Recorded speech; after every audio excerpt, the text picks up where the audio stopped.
Hey everyone, welcome to a special bonus edition of Locked On Lakers for Saturday. Brian Kamenetsky, Andy Kamenetsky. The Lakers get an important, if uninspired, win over the Suns on Friday and guarantee themselves no worse than the 8th spot in the West. We'll break it down next. You are Locked On Lakers, your daily Los Angeles Lakers podcast. Part of the Locked On Podcast Network, your team every day.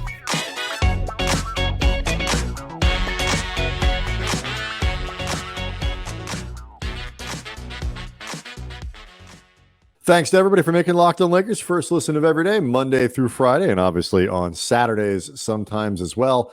Always free, never behind a paywall. Locked On Lakers on YouTube. Very close, Andy, pushing 15,000 subscribers. The channel growing really fast. Thank you to everybody for all the support.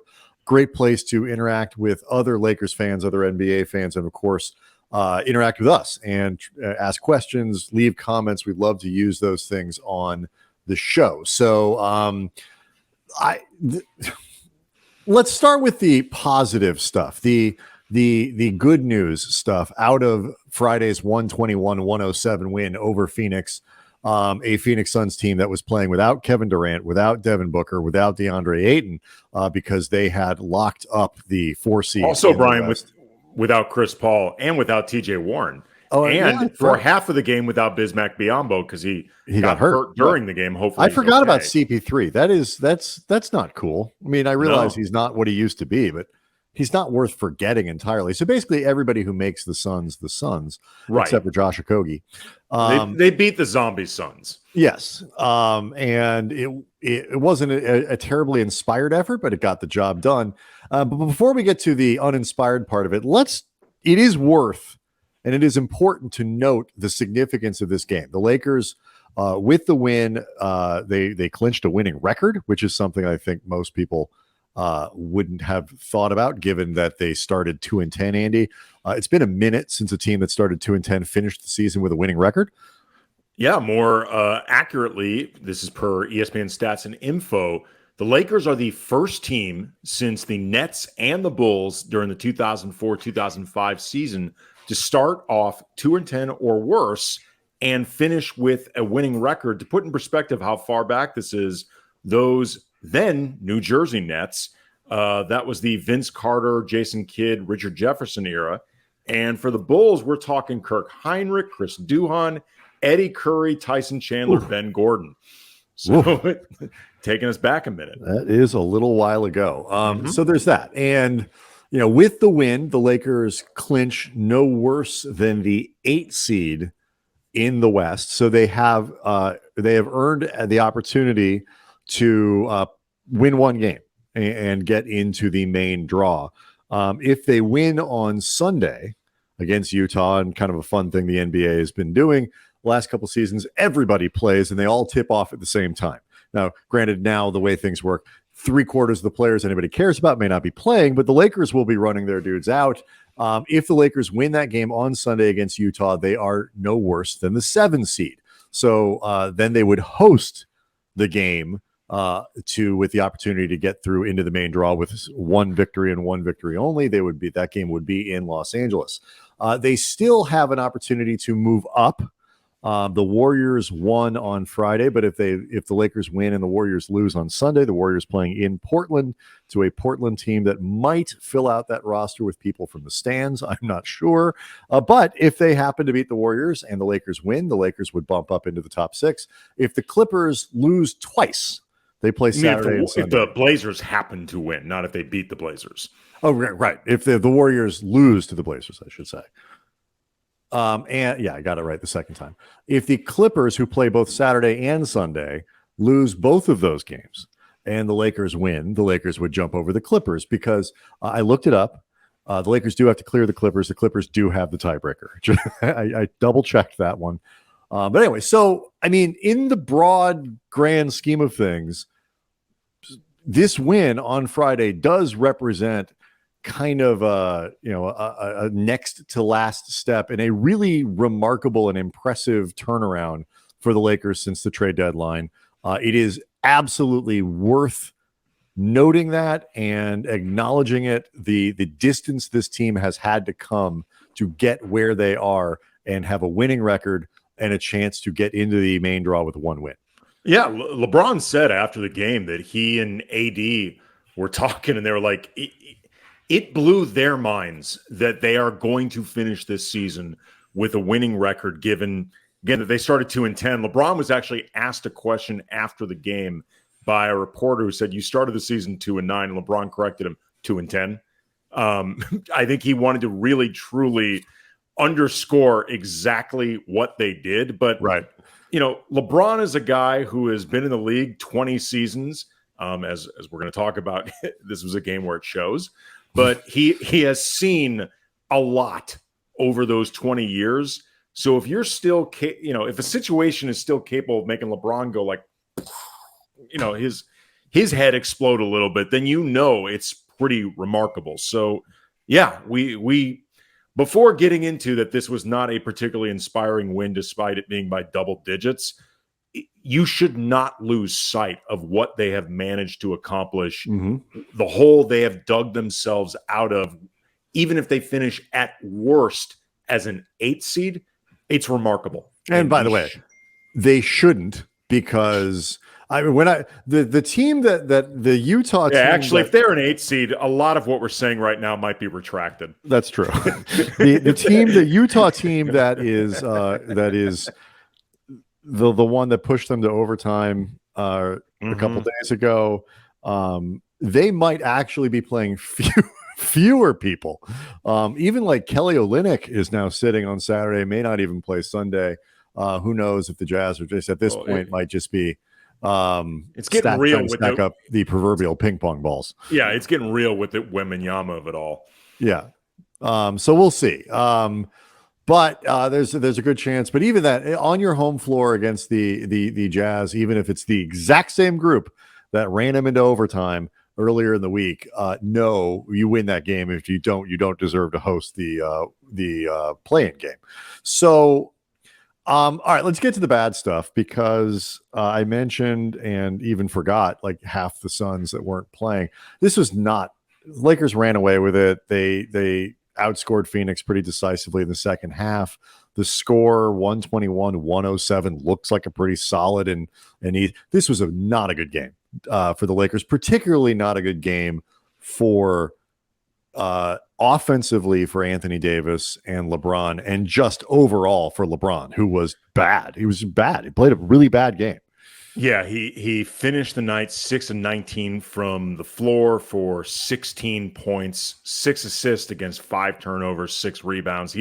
He was often super lethargic in this game. Like he began to muster a third win when it seemed like everybody else out there was, and he would truly be the guy dragging things down. But it's not a coincidence that in the third quarter of this game, the Lakers were down 3, 79-76. LeBron checks out for Rui Hachimura. AD's still in there. They start a run. Then AD checks out, and they continue the run with Reaves, Rui, Malik Beasley, who had his best game in a long time, Troy Brown, and Wenyen Gabriel. And there was just way more hustle on the court, way more just activity. Even if the overall skill level went down without LeBron and AD, the Lakers just played better, and they pushed the lead up to 4 when AD checked out and up to 7 when the quarter ended. So it was not a coincidence that they started playing better with their 2 best players off the floor, because to be perfectly honest, AD was rebounding, and I want to make sure to give him credit for that. He finished with 21, but the energy, I think 3 blocks on the night. I mean, he was active, but he was not influential offensively. Yeah, I mean, I thought his activity kind of waxed and waned, to be honest. But I mean, compared to LeBron, he was the Tasmanian devil. But like, I understand that LeBron has a zillion miles on his odometer, and he's in his 20th season, and energy conservation is like a necessary evil. But there's still a trickle-down effect. Like, it's still a real thing. And players, supporting players often take cues from their leader and their best player and the guy that is often controlling a lot of the action. But you know what? I thought the whole team was flat the first half. I thought they all were. were flat. I still think I mean, I realized that a day off between the back-to-back. I think what is it? LeBron was talking about it after the game. It's 6 games in 10 days. I think it is something like that. I mean, they're tired. They're still tired, even with the game in between, the day off in between the game. It's 3 games in 4 nights, and they're definitely as a group tired. Sure. A couple guys, noted the fatigue after the game. LeBron said he's tired and all that, and that's what I was saying. Like, I think there's energy conservation when you're playing well. And we've seen LeBron do that for seasons at this point, where he's measuring his, he's kind of measuring his output and he's doing that. But the quality of what he's doing in those moments is still LeBronish. The first half of the Clipper game and most of the game on Friday, it's not that he's, to me at least, it's not that he's measuring the output. It's that what he's doing isn't very good. He got caught in the air a couple times. He got stuck on the sideline and threw the ball in the 8th row. I think that was in the was that in the first half, a second. It doesn't matter. But the decision making. We talked about this. The decision making on Wednesday, it's not up to his standard. And obviously it's a very high standard, but he's LeBron freaking James, and so fatigue hurts the brain as much as it does the body. And I think a lot of this is the dude is very tired. And it's a shame that they can't, they don't have something sewn up that he could take Sunday off. But they got to win that game, and they have to leave the potential open there that they could move up. No, I get that. And, I'm not accusing LeBron of dogging it, for no reason or disinterest or whatever. I'm just saying there is a trickle-down effect from it. And if you're going to be on the court, if you're going to be out there, there has to be a baseline for, if nothing else, the energy that you exude. Otherwise, you are actively hurting the team. Well, especially however you frame it, when you have the ball in your hands as much as LeBron, when you're as responsible for orchestrating as much as LeBron is, whether you prefer, whatever framing of it you prefer, if the output isn't there, you are 1,000% correct. There's a trickle down effect on the entire team. It's impossible to avoid because of his influence on what happens. Totally. Plus side though, big nights from Malik Beasley. This is his best game in quite some time. The people are going to look at the shooting. He was 7 of 14 from the floor, 4 of 10 from behind the arc. But I thought he was really active and lively on both ends of the floor. He was disruptive on a bunch of different plays. He had a couple steals, but he also forced some misses. This was a really good game and frankly a really welcome sight.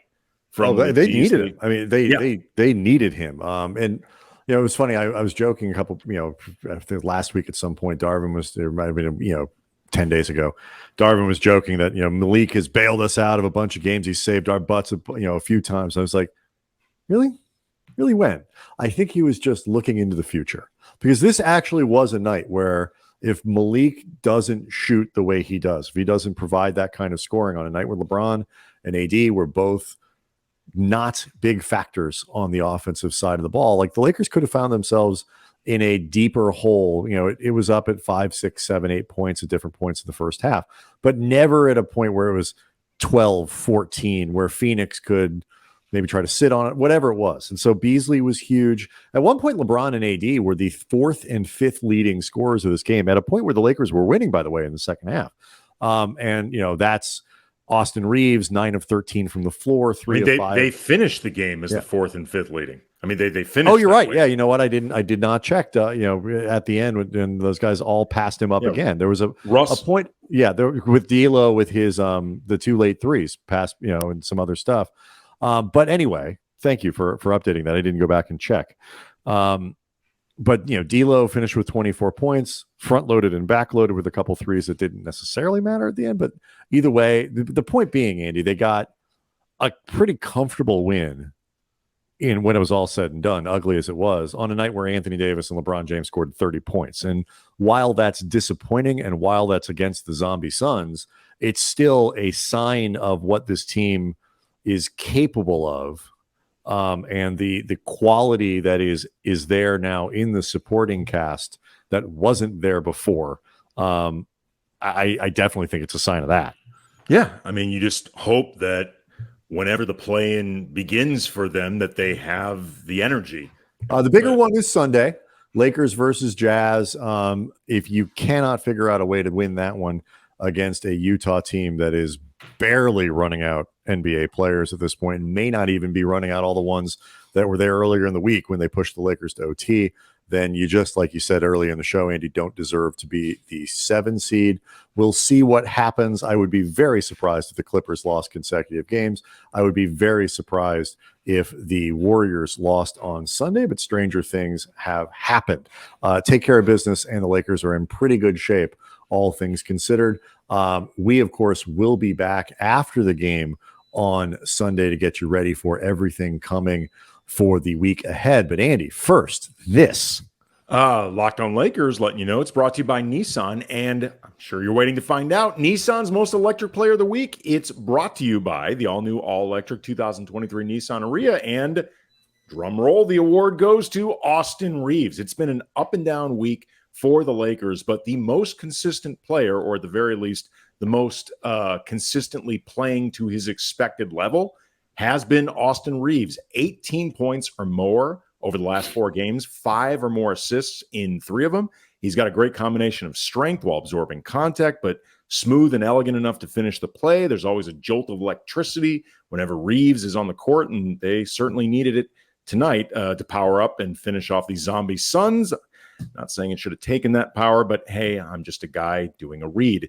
The 2023 Nissan Ariya packs pin you to your seat power and premium intelligence all in one EV. The all-new, all-electric 2023 Nissan Ariya, the EV for people who love to drive. Shop now at nissanusa.com. All right, see everybody after the game on Sunday.